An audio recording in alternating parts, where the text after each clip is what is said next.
Hello everyone, and welcome to Sound City Students' Video of the Week. This week we have Kyle and Brittany Hackett bringing us a brief devotional message around the idea that we are not meant to be alone, which is such an important topic to be reminded of during this time. So, without further ado, I will pass it over to Kyle and Britt. Hey Sound City students, Pastor Kyle here with Brittany. We just wanted to take a moment to say hi and let you know that we love you guys and we miss you. We also want to acknowledge that this is a difficult season. There's a lot of feelings of loneliness and isolation, and the reality is we were not created to be alone. We were created to be in relationship with each other. In fact, there's places in the Bible we see in the New Testament, Paul writes letters to the churches in Philippians and 1 Thessalonians, and he uses language like longing to be with and having a great desire to be face to face with his people, with his brothers and sisters in Christ. And even if you look back in Genesis at the very, very beginning, where God creates Adam and he tells Adam, it's not good that you're alone.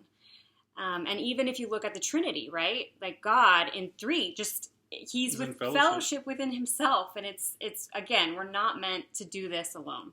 So we understand.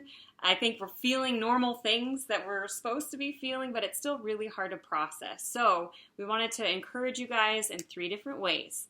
One of the ways we wanted to encourage you with this time is first, just your own heart. We have a lot of extra time on our hands, right? So we want to encourage you to pursue Jesus first and foremost. That can look so many different ways. That could be just in prayer, journaling, singing worship songs, time in the Word. There's so many different ways that you can pursue Jesus, but we just wanted to try to encourage you guys to be really intentional at this time to do that. Yeah, I would just add to that, you're not alone. Like, you have that opportunity to pursue Christ and to be in relationship with God. So that's a really important thing to remember. And these are things we talk about all the time with you guys. Number 2, we want to encourage you to pursue relationship with the people right next to you, the people inside the walls of your home, the people who God has placed you, the family God has placed you in. Those people are there it's not always going to be easy. It's going to take often harder, I think. Totally. It's going to take a lot of prayer and a lot of grace and patience.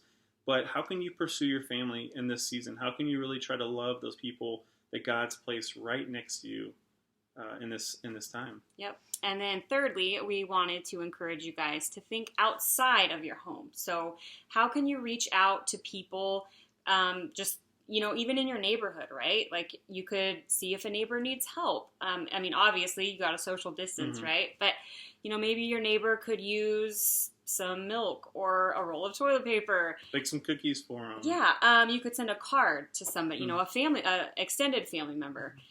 You could text friends, teachers. There's so many ways that you guys can be intentional with this time about reaching out and being outside of yourself. That's good. And I think another thing to think about, or one thing we've been talking about is, again, this is just a season. And we will be back together again someday, hopefully sooner rather than later. But how can we learn from this season? We have been feeling lonely or isolated. And so when we do come back together on our regular, weekly rhythms, what can we learn from that? How can we let that impact our relationships? Yeah, Kyle and I have talked about specifically with Wednesday nights. We have probably said it too many times to you guys, but it's because we love you. It's true. We are a family on Wednesday nights. That's our community. And when you see somebody sitting on a couch by themselves or playing pool or a card game alone, I think this time has really helped us see and taste isolation and what that feels like, right? So when you see somebody on Wednesday night sitting by themselves, we want to encourage you guys to go and sit with them, to go and meet that person where they're at and show them Jesus. So there you have it. We love you guys. We miss you so much, and we can't wait to be back together again.